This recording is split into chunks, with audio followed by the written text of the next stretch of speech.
Bonjour à tous, nous sommes au Congrès français de sommeil à Strasbourg et vient d'avoir lieu la session sur la psychiatrie avec un certain nombre d'interventions tout à fait passionnantes. L'une de ces interventions portait sur le syndrome de retard de phase de sommeil qui a été réalisée par la docteure Sylvie Royan-Parola, qui est la présidente du réseau Morphée et qui également vient de lancer un nouveau site, Le Monde du Sommeil, que je vous invite à lire puisqu'il permet de démêler le vrai du faux et surtout les nouvelles actualités scientifiques. Alors Sylvie, est-ce que tu peux nous donner finalement les grands messages clés de cette communication sur le syndrome de retard de phase? Déjà que le syndrome de retard de phase, ça existe depuis plus de presque 50 ans, en fait.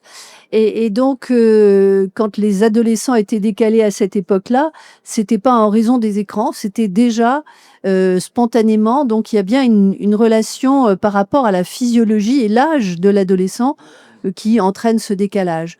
Ensuite, la deuxième chose, c'est que, c'est souvent des pathologies qui sont intriquées. C'est une pathologie du sommeil, certes spécifique, mais en réalité, il y a souvent une comorbidité dépressive, mais il peut aussi y avoir d'autres troubles psychiatriques que l'on connaît bien, nous, qui sont le trouble, le TDAH, enfin, activité, hyperactivité ou trouble de l'attention sans activité, ça dépend. Mais en tout cas, il y a un lien vraiment très très fort, bidirectionnel, c'est-à-dire que l'un aggrave l'autre, et souvent aussi avec un syndrome des jambes sans repos.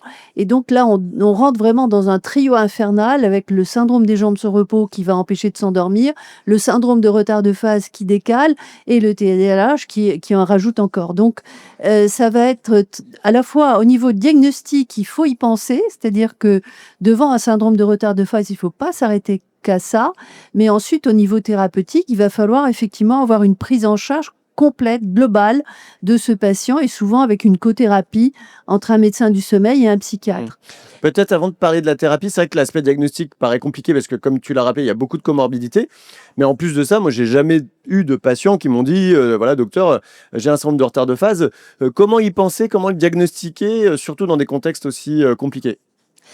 Alors, c'est là qu'il faut vraiment interroger le patient sur ses horaires de sommeil, sur ses habitudes, sur la façon dont il se lève le matin, notamment quand il y a l'école. Est-ce que c'est facile, pas facile? Et ce qui se passe le week-end. Et là, on voit que le week-end, il y a un énorme décalage avec vraiment des horaires qui sont très, très tardifs. Et il y a une somnolence, c'est vrai, mais cette somnolence, elle existe surtout quand ils sont en conditions où ils sont contraints, c'est-à-dire l'école par exemple. S'ils sont en vacances, en fait, la somnolence, elle n'existe plus. Et là, c'est aussi un élément trompeur parce que la somnolence, un jeune qui va être fatigué, qui va avoir des troubles de l'attention, va aussi pouvoir évoquer un syndrome d'apnée.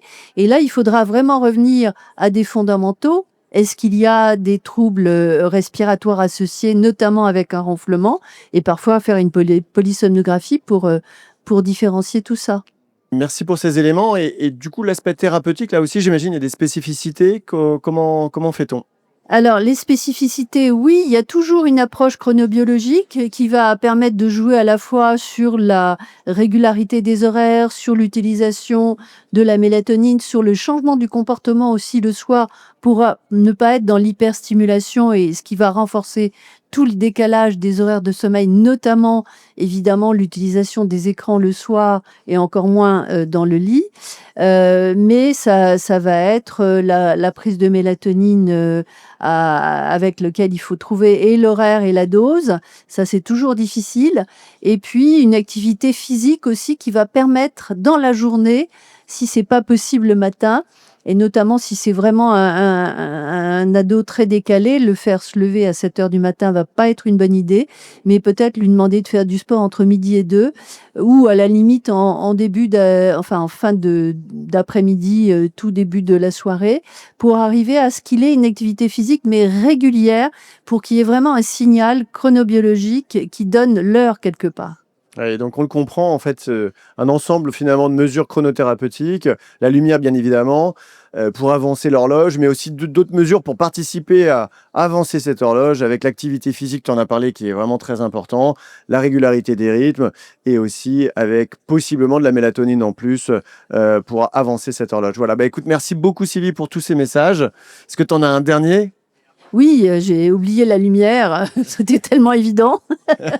Il faut effectivement aider l'adolescent à utiliser la lumière et qu'il sorte au moins tous les jours dehors à l'extérieur et s'il fait un jogging en même temps, c'est parfait. Super. Bah, écoute, merci. On a pensé à tout du coup.